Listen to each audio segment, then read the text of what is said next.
सचिन तेंडुलकर प्रत्येक शतकानंतर आकाशाकडे बघून हे असे काहीतरी करतो. काय कारण असेल बरं या सगळ्याच्या मागे?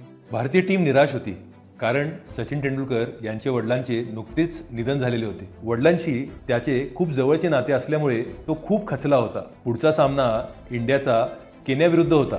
वडिलांचं निधन झालं म्हणून तो इंग्लंडवरनं भारताला परतलेला होता.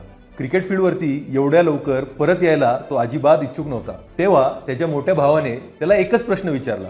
आपल्या वडिलांच्या जाण्याचं दुःख कमी करण्याचा आणि त्यांचं स्वप्न पूर्ण करण्याचं एकमेव मार्ग म्हणजे काय असेल, तुला काय वाटतं? सचिन समोर एकच उत्तर होतं, ते म्हणजे क्रिकेट. या संवादानंतर सचिन परतला. सुजलेले लाल डोळे घेऊन तो केन्याविरुद्ध मैदानावरती उतरला. त्यानंतर तो फक्त खेळला नाही, पण त्यांनी शतक मारून भारताला जिंकवलं.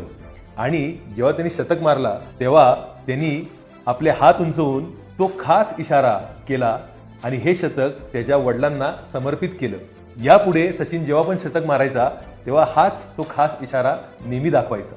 जसे सचिनने डोळ्यात अश्रू असतानाही उत्तम खेळ केला, त्याचप्रमाणे UPSC MPSCच्या विद्यार्थ्यांनी जरी पराभव झाला, अपयश आलं किंवा थकवा आला, हे सगळं बाजूला ठेवून अभ्यास सुरू ठेवावा. सचिन प्रमाणेच या विद्यार्थ्यांनी संकटातही आपले ध्येयावरती ठाम राहावे.